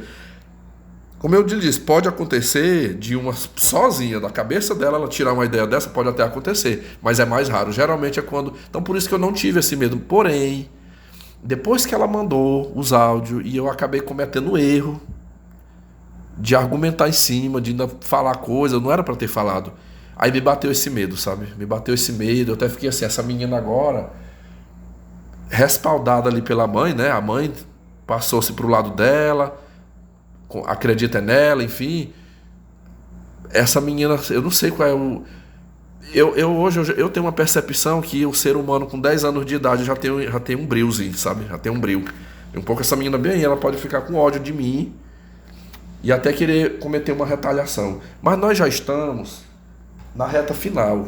Eu acredito... A vagabunda lá da diretora está dizendo que vamos até dia 7, mas eu não acredito que vai pra frente não. E se for, eu sei como sabotar isso aí. Eu posso até ir lá para cumprir meu horário, mas não vai ser dentro do padrão que eu costumo trabalhar não. Só para não dar o gostinho para ela, né? Mas deixa eu ver, né? Até dia 30 é certeza eu tenho que estar indo. Depois do dia 30 veremos como é que vai ser. A escola que eu trabalho à tarde, essa certeza eu já sei que se eu tiver com minha documentação toda ok, até dia 30 eu já estarei liberado. Pelo menos à tarde eu já vou folgar, né? Depois do dia 30. Mas a outra escola, que a outra lá é cri-cri. Enfim. Vamos ver o que acontece. Mas eu com essa menina, nossa, eu nem toquei mais no assunto. Ela tá lá dentro da sala. De jeito nenhum, assim, eu tô de boa, assim, fazendo de conta que tá tudo bem, rapaz, não ter problema. E o único contato que ainda haverá vai ser o dia do resultado. No dia do resultado, que a mãe vir, tá aqui, tá aprovada, parabéns, ela se dedicou. E aí, é isso aí, ano que vem ela já vai prosseguir nos estudos dela, certeza não será minha aluna mais. E aí desse problema eu me livrei, mas... é um risco. O que esse rapaz colocou aqui, eu concordo com ele, é um risco. É igual eu falo, eu acho que em vista do que eu fui, eu melhorei muito, mas aqui e acolá ainda tem os resquícios. Isso aqui eu não vou dizer que ele não está errado quando ele botou isso aqui, não. Eu contei no podcast anterior que eu fiquei com os olhinhos brilhando com a mãe solteira. A mãe de um aluno meu, toda beiguinha pro meu lado, eu já fiquei assim meio seduzido por ela. Mas foi fugaz, né? Foi fugaz ali, foi coisa era de momento, assim, de eu vê-la, geralmente é quando eu vejo, pessoalmente, né? E, e de certa forma, tá vendo? Isso é um resquíciozinho, sabe? Um resquício do manginismo, enfim, que eu não deveria isso acontecer, né? Falou assim, mãe solteira, já era pra eu já ficar assim uma certa repulsa, né? Não querer nem cogitar de modo algum. Eu falo que isso aí são os resquícios. Foi essa atitude minha de impulso, né? De ficar ali querendo... Não. Eu reitero, vai ter casos que eu vou Não tem como eu fugir muito, pessoal, assim, desse contato. Porque, querendo ou não, às vezes eu sou procurado. Tem situações extremas que é obrigado, às vezes por uma questão de respaldo. Depois, se lá na frente houver uma denúncia, alguma coisa, não, mas o que é que você, professor, você, diretora, fez em relação a esse problema aqui desse aluno? Ah, você não tomou nenhuma providência, você não fez nada. Então, muitas das vezes, essa coisa de chamar a mãe, aí registra no livro de ocorrência, bota para assinar documentos, conversa até gravações. Eu não sou doido de conversar com a mãe e não fazer a gravação, né? Não ter essa gravação comigo. Nem sempre dá para escapar. Tem muita coisa aí que faz parte do ofício. Mas igual você disse aqui, ó. O máximo que você deve fazer é intimar a mãe sobre o comportamento da Esther. Isso é o máximo que você deve fazer. É aquela coisa, sabe? A gente intima, compartilha e vê a reação. Quando a reação é boa, quando a reação é positiva e você vê a coisa fluir, é maravilhoso. A gente, pelo menos no meu caso, né, eu me sinto até compelido a querer ajudar mais ainda. Tudo que eu puder fazer ali para melhorar, né, eu faço.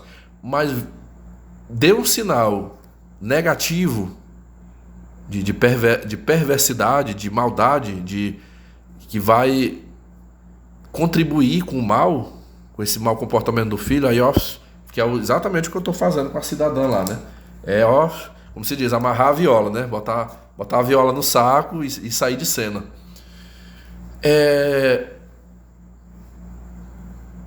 Zay, eu quero te agradecer, meu amigo. Você mandou aí o relato, eu demorei um pouco, mas você viu, eu caprichei, né? Eu não fiz de qualquer jeito. Se fosse para fazer, se eu quisesse fazer de qualquer jeito, eu pegava o áudio rapidão aqui, fazia a conversão dele, né, para MP3, jogava aqui no canal pro pessoal escutar. Mas eu pensei assim, não, o dia que eu for gravar, vai ser um negócio bem feito, assim, nós vamos analisar, nós vamos destrinchar. Muitas vezes eu demoro para fazer uma coisa, às vezes tem aquela enrolação, mas no dia que eu vou fazer, é igual conversar com alguém, às vezes eu demoro. De repente demora para me conversar com alguém, mas no dia que fulano, vamos bater um papo hoje, vamos conversar, meu amigo, nós vamos tirar o atraso. Eu tenho uma amiga que mora no Piauí, que a gente passa 2 meses, 3 meses às vezes sem conversar por ligação, só uma mensagenzinha, mas no dia que nós programa, vamos conversar hoje? Tu tá livre aí hoje à noite? Tô, por 9 horas eu vou te ligar. Olha, já teve dia de eu ligar pra ela, pessoal, 9 da noite, eu ia dormir 1 hora da manhã, 1 hora a gente encerrar a conversa. Nós conversa e lancha, tem vezes que ela sai com o celular, vai lá, prepara um pão quente lá com presunto e queijo, come. Tem vezes que eu vou lá na cozinha, corto umas frutas lá, alguma coisa, a gente tá comendo e tá conversando aqui, o celular na chamada de vídeo, né? E sabe, é de boa, pra mim é de boa isso aí.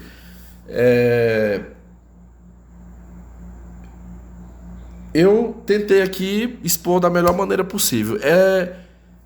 Eu lamento, né? Eu não tô aqui julgando. Eu não tô julgando o seu Juca. O seu Juca provavelmente foi aquele homem. Quem sabe era um boomer, né? Um boomerzão, carente, com transtorno de personalidade dependente. E criou os filhos desse jeito. Nunca procurou uma ajuda. Vai ver que nunca sequer se questionou, né? De pensar assim, mas por que é desse jeito? Por que minha filha reage assim? Será que eu estou fazendo correto? Não, deixa eu pedir uma ajuda, deixa eu em tal pessoa que tem um conhecimento melhor, de repente me dá uma luz. Não, vai tocando aí, ó, do jeito que der, tá feito, né? E aí, só que a questão diz que tem um ditado aí que foi criado, né? Que você pode até se esconder da realidade, mas você não poderá se esconder das consequências da realidade que você fingiu que não existia, né? Então lá atrás ele fingiu que não, isso aqui não tem nada a ver, tá tudo certo, né? Mas olha aí, a consequência veio. Hoje ele deseja, ele quer o afeto desses filhos, ele quer o cuidado desses filhos, mas não tem, porque isso não foi trabalhado, isso não foi bem feito lá atrás, para que assim fosse, né? O meio termo, meus amigos, o meio termo é o bom. Nem você não deva ser ruim demais e nem bom demais. Seja equilibrado, seja temperado, seja o meio termo. Esse é o ideal. É nesse ideal que eu procurei me lapidar. Quando eu chego aqui no canal e digo, igual eu falei no último conteúdo, eu disse assim, olha, sejamos seletivos a quem nós iremos ajudar.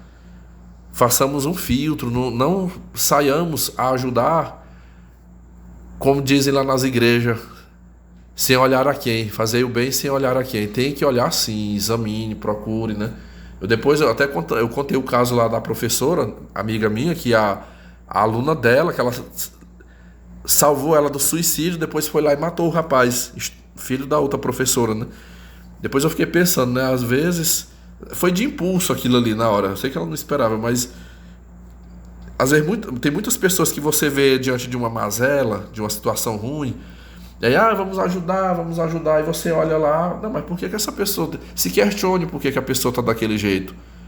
Por que ela tá na... Esses dias eu vi aquele ator da Rede Globo, Beisola, né, que fazia o programa Grande Família, pedindo ajuda na internet. Aquela Deolane doou 50 mil reais pra ele. Aí depois ele foi falar, sabe o que ele falou? Esses 50 mil que ela doou aqui só deu pra 2 semanas. Só deu pra pagar aqui umas contas. Ô, gente, me ajuda. Mas eu vi o pessoal descendo a lenha nele, sabe? Descendo a lenha, falando, olha, você foi um ator da Rede Globo, com alto salário. Como assim? Você não se preparou? Você não economizou para a hora da velhice? Não, Beisola, pois se tu tá numa situação difícil, faça como a maioria dos brasileiros. Teve um lá que escreveu assim, minha mãe tá com 75 anos e tá na rua, no sol quente, vendendo coisas, vendendo bolo para arrecadar a rendazinha dela para suprir suas necessidades. Tem muita gente aí, mesmo idoso aí, que tá trabalhando, tá ralando, né? Para garantir o seu sustento. Agora tu acha mais fácil ficar só pedindo, só na internet pedindo. Então assim, no dia que eu vi ele, eu fiquei olhando assim, caramba, como é que pode um artista global ganhava salários altíssimos, né? E aí agora tá nessa situação. Uma pessoa dessa não era para estar nessa situação. Se nos anos e anos e anos que ele ali trabalhou, ele poderia ter feito um plano previdenciário para ele, bom, uma reserva para render os juros, né? Juros de 1%, ele já teria uma graninha ali que dava para ele se manter. É o que a gente fala aí, né? O CDB, LCI, esses investimentos de banco que pagam a miséria de volta, mas é o que tem, né? Mas dá alguma coisa, se a pessoa, dependendo do valor que a pessoa aplicar lá dentro. Isso aqui é mais a título de conhecimento. Toda essa abordagem que eu fiz, isso aqui é a título de conhecimento, porque eu acho que a maioria dos cidadãos aqui que me acompanham não tem filhos. Eu acho que é a minoria, a maioria acredito que não tenha filhos. Eu não tenho filho. Mas não é porque eu não tenha filhos que eu não vou querer o conhecimento. Eu quero sim, quero aprender, até porque eu lido com esse público. Então é interessante eu saber. E a gente está sempre em interações com as pessoas. Então, por mais que você não tenha filhos ou não tenha a intenção de ter filhos, é interessante conhecer esses contextos, até para você não cair no vitimismo das pessoas por aí, sabe? Às vezes você vê uma pessoa muito coitadinha, né? Oh, coitadinho. Vai ver a história dele. Se você souber um pouquinho, você muda de ideia na mesma hora a respeito desse assunto. Esse caso aí do seu Jucas não tem mais o que fazer, né? Já tá idoso, já tá doente, agora é reta final, né? É reta final para o descanso eterno dele, não tem mais o que fazer. Ele pode até não admitir, Isaio, mas lá no íntimo, alguma coisinha ecoa lá dentro, assim, do sentimento de culpa. É porque não tem coragem de falar. Não tem coragem de falar muitas vezes, mas ecoa. Dele pensar assim, minha filha hoje tá me desprezando aqui, certeza porque lá atrás eu não agi, eu não fui mais rígido com ela, eu não fiz como deveria ter sido feito. Olha, eu falando, eu quero concluir o áudio, não consigo concluir, porque sempre vem uma coisa na cabeça, né? Eu vou tentar pesquisar bem aqui no YouTube um vídeo. Deixa eu botar aqui, Surra de Doris. Pera aí. Bora ver se eu acho essa cena de uma novela. Essa novela tá até em reprise na Rede Globo. Mulheres Apaixonadas. Eu vou tentar encontrar aqui, eu não vou colocar aqui aquele barulho da surra, né? Eu quero pegar as palavras que o pai da Doris falou. Ele deu a surra nela e depois ele falou um negócio que eu achei, ficou marcante pra mim essa fala, sabe? Então eu vou pausar aqui pra me colocar na posição certinha aqui do áudio pra vocês ouvirem o depoimento desse pai, tá? É um personagem, mas isso aqui é inspirado na vida real. Pessoal, eu falei pra vocês que eu não ia botar o barulho da surra, mas eu acompanhando aqui, eu acabei... Quem não quiser ouvir aí, bota pra frente. Mas não é nada... Pra mim, isso aqui não é nada tão demais assim, não. Deixa eu ligar a caixinha. Vocês vão ouvir, porque é interessante. Eu queria que você prestasse mais atenção na fala do velho. Ele é um pai já de... É o Marcos Caruso, o ator. Você vai ver toda a fala dele, mas principalmente a fala final, tá? Quando ele dá um conselho para ela, né? Ele diz assim: seja dura, quando tu tiver teus filhos, seja dura com eles, para que eles não venham a fazer comigo o que você está fazendo com os meus pais. Para quem não sabe aí, essa personagem Doris, na novela Mulheres Apaixonadas, ela maltratava os avós.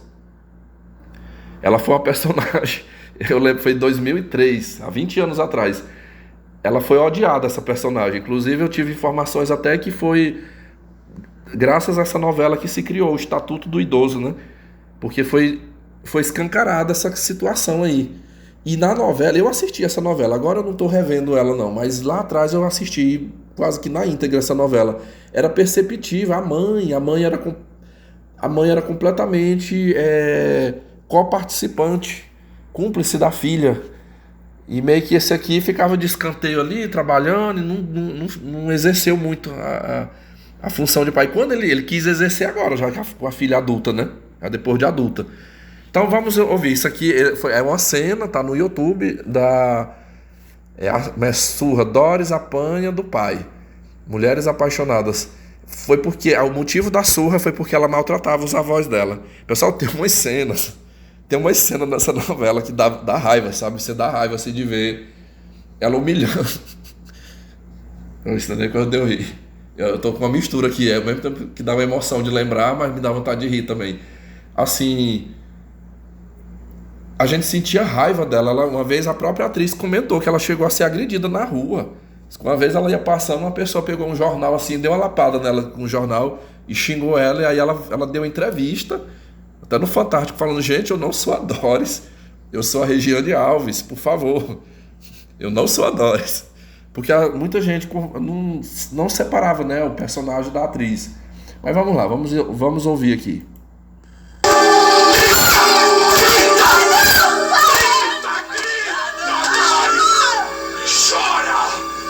Chora, porque os teus avós choraram até hoje por tua causa! Quem é que você pensa que é?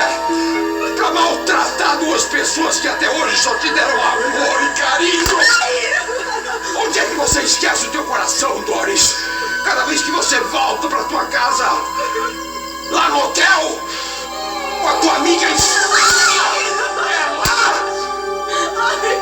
é lá que você esquece o amor que você tem pela tua família, a tua paciência, a tua generosidade, a tua gratidão pelos teus pais.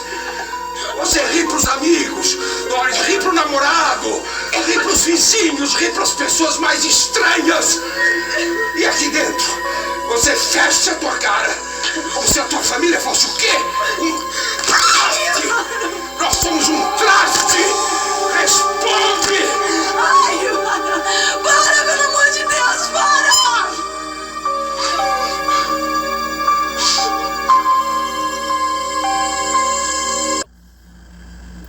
Você sabe falar agora, não é? É isso que você sabe falar agora. Para! Onde é que está a tua intolerância? Aonde está a tua agressividade, Doris? A tua crueldade?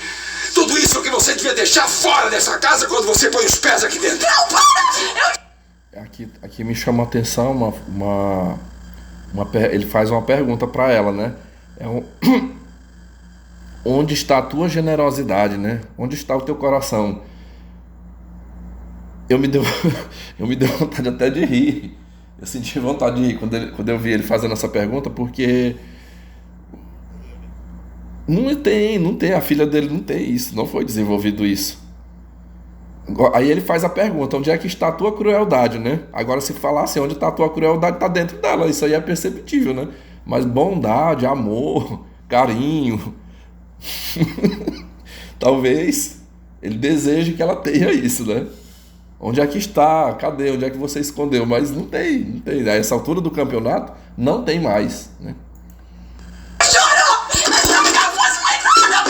Quebra tudo! Quebra tudo! Destrói o teu quarto, destrói a tua família! Você quer matar teu pai, quer matar tua mãe, quer matar teus avós, teu irmão, quer matar a família inteira! Quero! Era melhor vocês morrerem! Quero que todo mundo morra! Me deixem em paz! Tá? Eu não vejo a hora de ir embora daqui, ficar bem longe de vocês! Então vai, Doris! Vai, minha filha, vai! Sai dessa casa! Vai ver quanto custa te sustentar sozinha! Volta para aquele hotel, para tua amiga Estela! Quem sabe ela não te adota! E aí nós é que vamos conseguir viver em paz nessa casa! Nunca vou te perdoar! Nem que eu viva 100 anos na minha vida! Você não tem que me perdoar! Você tem que me pedir perdão por mais de 100 anos, Doris!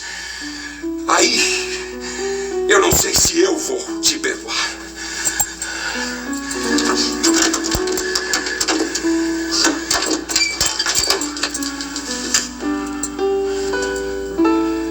E quando você tiver os teus filhos, Doris, seja enérgica com eles. Não faça como eu, que sempre fui mole com você. Seja enérgica, seja dura. Não tenha medo de castigá-los. Para que quando eles cresçam, eles não me tratem mal.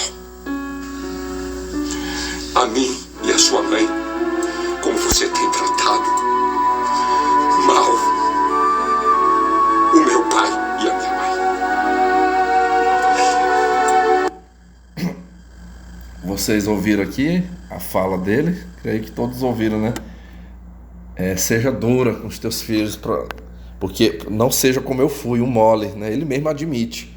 Olha, desde o primeiro momento que eu escutei eu escutei hoje aqui, mas eu já tinha escutado umas outras 2 vezes o relato que o Zion me mandou no áudio, e sempre me veio esse pensamento, eu digo, para esses filhos estar fazendo isso aí, e mediante o que foi narrado, mais provável é que ele foi um frouxo, esse pai. Ele não exerceu figura de autoridade, de pai mesmo ali, sabe? Era pai sempre que estava presente, estava ali, o pai e tal, mas não de fato ali que fez valer como deveria ser. E aí o resultado é esse, filhinhos egoístas, abusivos, mimados, né? É a receita, meus amigos, é isso aí. Quer construir um ser humano narcisistazinho, ordinário? Crie ele sem limites, dizendo sim, deixa fazer tudo o que quer, passando pano, né? Sempre passando a mão na cabeça, botando os paninhos mornos em cima. Não, todo mundo não presta, mas meu filho é quem sempre eu vou validar meu filho. E aí você vai ter, tipo que esse aqui, ó. Esse aqui, ele agora tá... Eu sinceramente, eu vendo isso aqui, eu acho que o autor dessa novela, ele fez isso aqui mais pra saciar. Isso aqui foi como se fosse a justiça acontecendo, né? Como ela maltratou muito os avós dela na novela, aí o autor achou por bem criar essa cena aí isso foi há 20 anos atrás. Hoje em dia, certeza, acho que nem... Eu não sei, eu não tô assistindo, eu nem sei se já passou essa etapa aí dessa novela. Engraçado, eu tenho assistido de vez em quando, eu não tô vendo as cenas dos velhinhos, eu tô me tocando disso aqui. Já teve alguns dias de eu chegar do trabalho, 5 e pouco, e a televisão tá ligada aqui, e passar, às vezes eu tô fazendo alguma coisa ali, eu não vi ainda os idosos. Eu vou dar uma pesquisada mais, talvez seja por conta do horário, né, não sei. Ou não coincidiu às vezes que eu vi e não vi o casal de idosos lá. Hoje se um pai ousar fazer isso aqui, ele vai preso na hora, certeza, né? Talvez há 20 anos atrás nem tanto, mas eu não concordei muito com essa surra, porque isso aqui é a atitude tomada fora da fase. Isso aqui era para ter ocorrido lá quando estava ainda menina, criança ainda, que pra botar no eixo para corrigir. Mas é uma mulher já adulta. Na minha concepção, esse caso. Aí, mas reiterando, né? Assim, eu acho que por uma questão que o público odiava ela, e para não ficar aquela coisa assim, que ela maltratou os avós e vai sair linda e plena, né, na novela, não vai pagar por nada. Aí o autor botou o pai dando uma surra para. Eu lembro que a população, na época, disse que no dia dessa surra aí a audiência foi lá em cima, né? Foi a surra esperada daquele ano, foi a surra da Doris. Todo mundo se sentiu assim aliviado porque ela pagou um pouquinho pelas maldades dela. Mas assim, no campo da vida real, o correto era expulsar de casa. Tá maltratando os avós, não respeita, igual ele falou aí, não respeita ninguém dentro de casa, cai fora. Cai fora daqui, você não vai, eu não sou mais obrigado a ficar com você aqui, você já é maior de idade, então toma teu rumo. Cai fora. E botava pra fora mesmo, expulsava de casa, acabou. Melhor do que fazer isso aí. Olha o estresse, um velho já de idade poderia até passar mal, né? De tanta uma emoção tão forte, poderia até passar mal. Ou nos dias de hoje corre o risco de ir pra cadeia. E olha, enquanto eu vi essa cena aqui, eu fiquei pensando, olha do que nós estamos nos livrando, meus amigos. Nós que optamos por não ter isso aí, filho, família, né? Porque é tão complicado, às vezes é muito difícil, sabe? Eu diria que não existe garantias quem cria filho. Eu falei de um caminho, de uma forma, eu falei do meio termo, que é uma probabilidade maior de dar certo, né, das coisas darem certo, mas nem tanto. Não é muito garantido, 100% garantido. Pode ser que tem uma probabilidadezinha maior de dar certo, é o melhor caminho. Eu na altura do campeonato eu não quero mais, né? Não quero, já esse sonho para mim morreu, acabou. Agradeço aqui a todos que tiraram um tempo para acompanhar o conteúdo. Eu agradeço o Zion aí que teve a confiança e a colaboração em enviar. Acho que foi um tema também interessante a ser discorrido. Espero que vocês tenham compreendido a minha linha de pensamento, mas deixe aí também os seus comentários, tá? Deixa aí o que você concorda, o que você discorda, tá? E é isso aí, meus amigos. Mais um podcast aí pro nosso aprendizado. Um grande abraço aí para todos. Se cuidem. Tchau, tchau.